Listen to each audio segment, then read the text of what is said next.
Hello, welcome to Free Bible Commentary with Pastor Teacher Dr. Bob Utley. Be sure to visit Free Bible Commentary at www.freebiblecommentary.org. Now, here's Bob. Hello. We're going to continue our study in the book of Revelation today in chapter 13. If you're familiar with the book of Daniel, you'll know how influential Daniel chapter 7 is to the descriptions found not only in 12 that describes the evil one, but in 13 we describe 2 of his henchmen.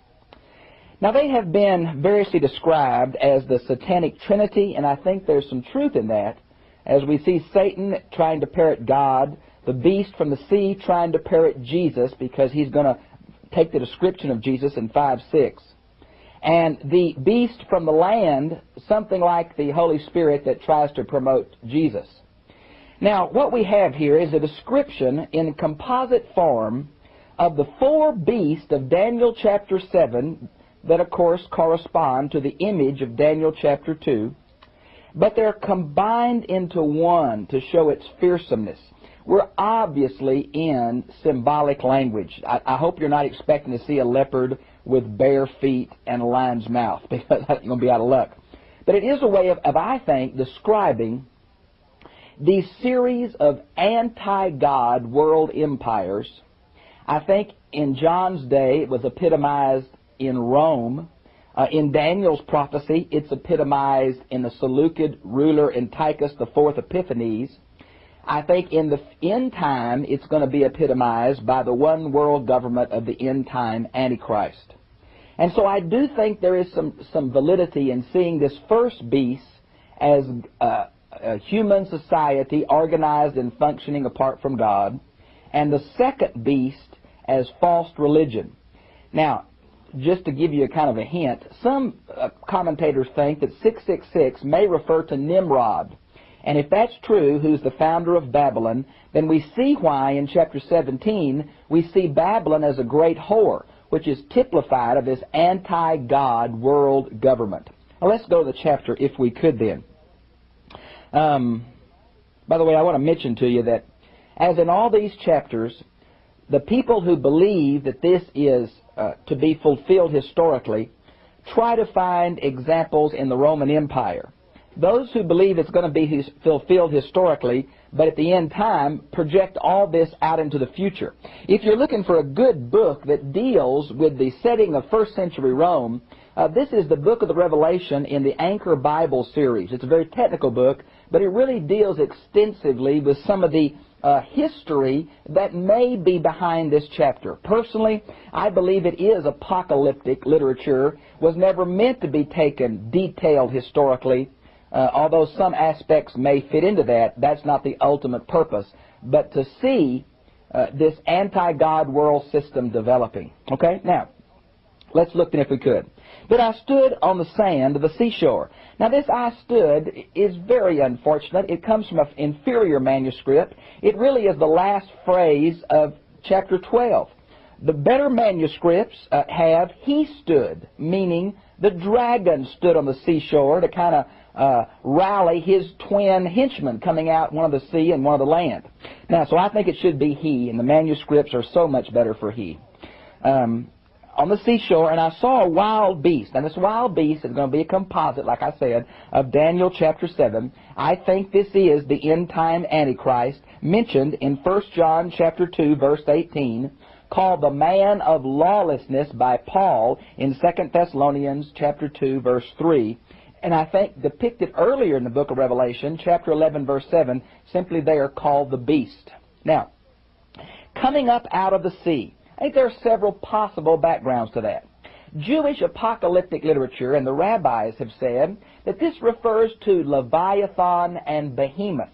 And there's a lot of writing in this intertestamental period using those two ancient large animals, monsters. We've looked earlier how Rahab and Leviathan may have been the background of some of the other allusions, and that's quite possible. But I think here, Daniel chapter 7, verse 3, a beast comes out of the land, out of the sea, and verse 17 of Daniel chapter 7, a beast comes out of the land. And that's excuse me, that seems to be the background here. Now there is a possibility that there is another background, and that would be Isaiah 17:12 and 13, Isaiah 57:20. Now this same kind of thing is going to be discussed in Revelation 17:15 in the very same terms. Notice it had 10 horns and 10 heads and 10 diadems on the horns. Very similar to the beast of chapter 12, but a little bit different to show they're not exactly the same.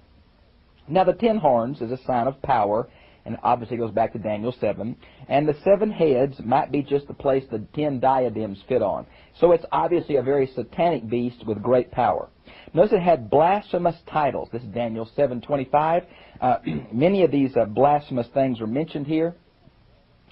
We see this blasphemy in Daniel 7, 8, 11, 20, and 25, how the little horn boasts great things. Now these blasphemous titles, there is some manuscripts division here on whether it's plural or singular. And so I'm not 100% sure. It's either different names on every one of the diadems or one name. It's obviously allusions to this personage claiming deity. You might want to see that same thing is going to happen in chapter 17. Now, notice it mentions, the wild beast which I saw was like a leopard with bear's feet and a lion's mouth. Isn't it funny it's going to have 7 heads but 1 lion's mouth? Obviously this is apocalyptic language. This combines the first 3 of the 4 images of Daniel chapter 7 into a composite figure. So you see that John is changing the Old Testament and not simply, he's drawing imagery from it, but he's changing it. And I think that's significant. Now in Daniel 7:24, these diadems and horns related to different kings. Here I'm not sure we can do that. A lot of folks make a big deal out of 10 successive kings and try to find 10 Roman emperors or the common market or some end-time 10. But I think we're pushing too hard, really, in that area. Notice, to him the dragon gave his own power and throne with great authority. Now this is the idea of how satanically inspired this Antichrist is going to be. He's the incarnation of Satan. You might want to see 2 Thessalonians chapter 2, verse 9, about the power, the satanic power this individual is going to have. And I saw one of his heads seemed to have been mortally wounded, but the mortal wound had been healed. This is a perfect passive participle. In English, it kind of seems like it looked like he was dead, but he really wasn't. No, this is the idea that he is dead and comes back to life. It's exactly the same grammatical phrase as used of the lamb that was slain but alive back in chapter 5, verse 6. This is one of the first examples of how this evil person is going to parody or mimic the Messiah. And this is the first example of that. Some see, especially those who want to put this in the first century Rome, try to see this as the Nero coming back to life myth. And I certainly see that as something that was current in John's day, but I don't think John would use it in his book, to tell you the truth. I think the background to much of this chapter is emperor worship, particularly in the eastern provinces known as the Concilia. Remember, I think the second beast is going to be the Concilia of the eastern provinces.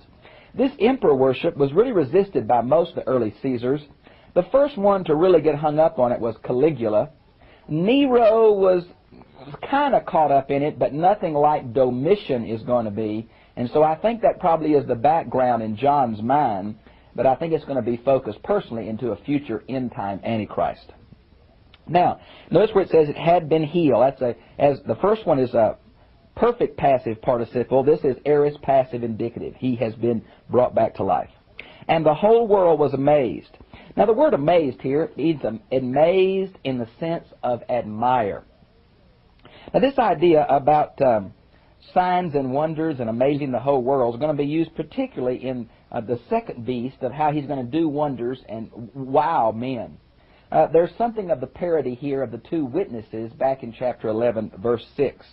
You might want to see Revelation 11:13 and Revelation 17:8 as a parallels to this.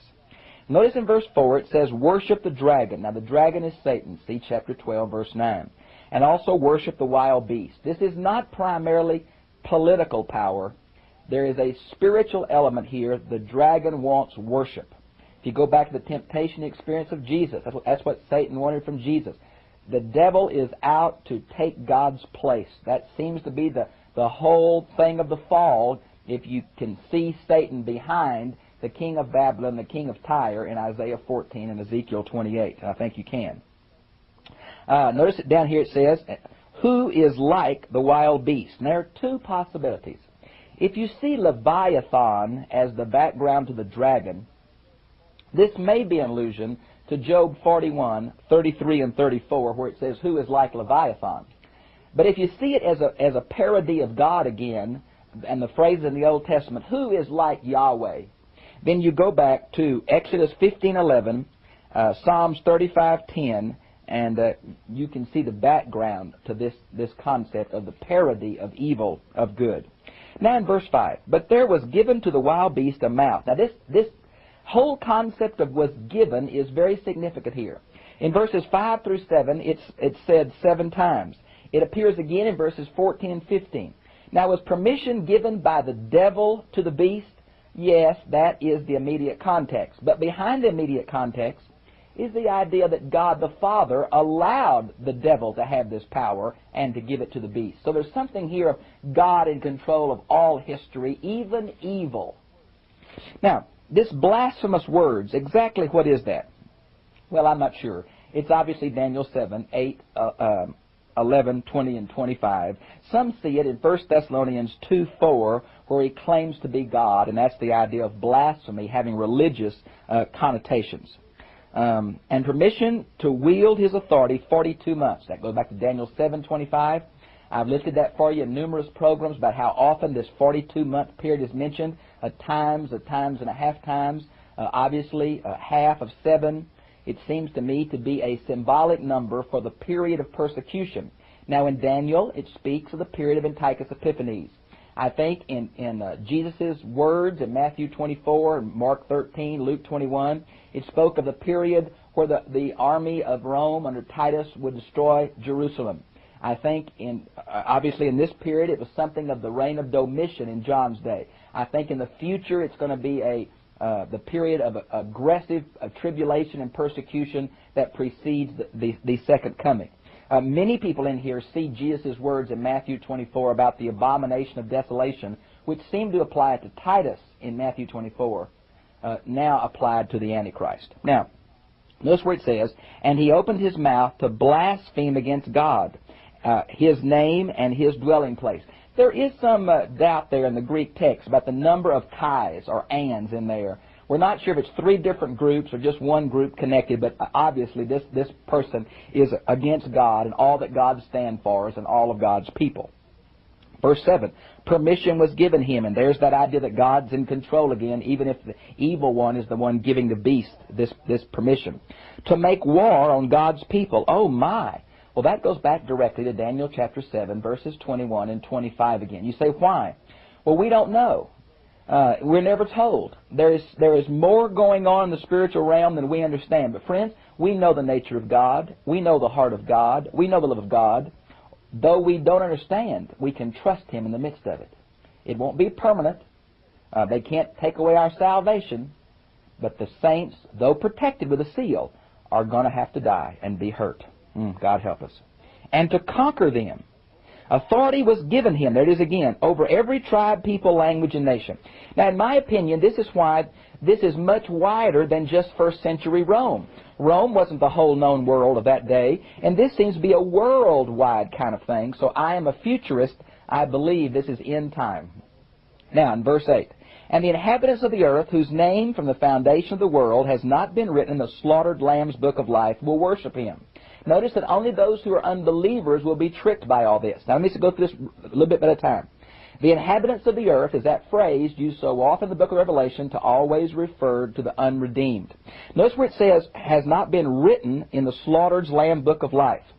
Now, grammatically, and the different translations do it different. This word, before the foundation of the world, what happened before the foundation? Were our names written in the Lamb's book of life, or was the Lamb slaughtered?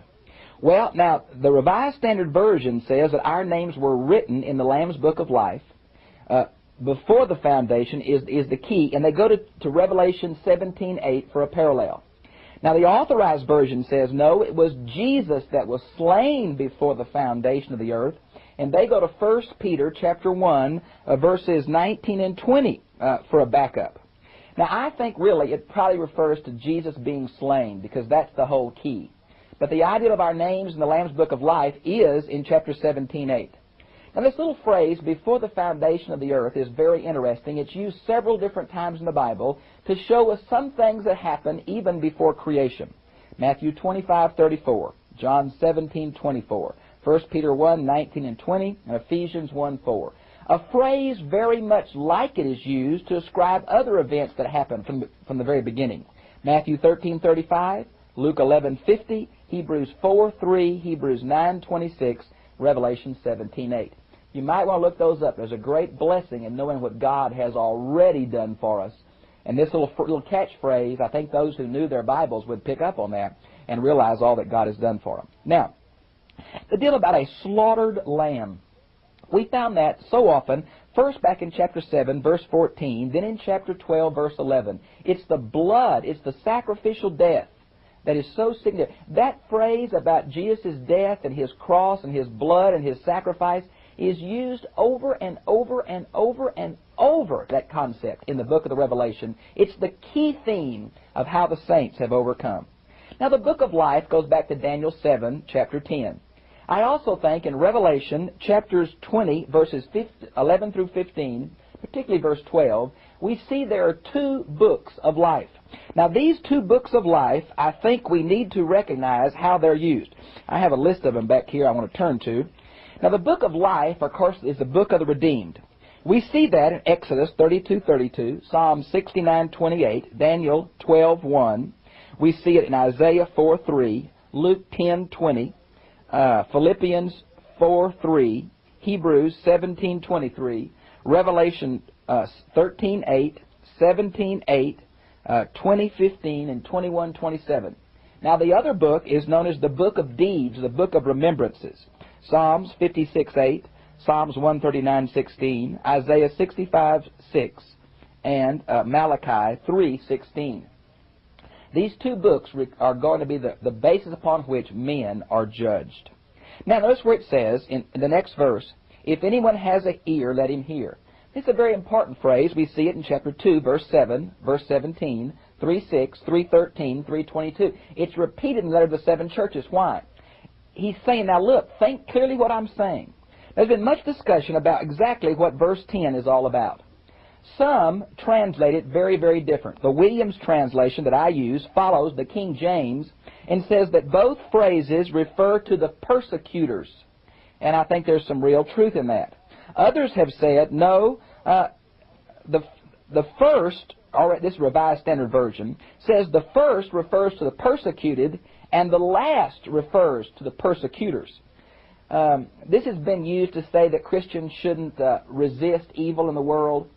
This is not certain what it is. I think it's referring to the persecutors, but I can't be 100% sure. There's a series of ifs through here. All of them are first class, assumed to be true. Now notice where it says, whoever kills with the sword. That seems to be an allusion to the words of Jesus in Matthew 26:52.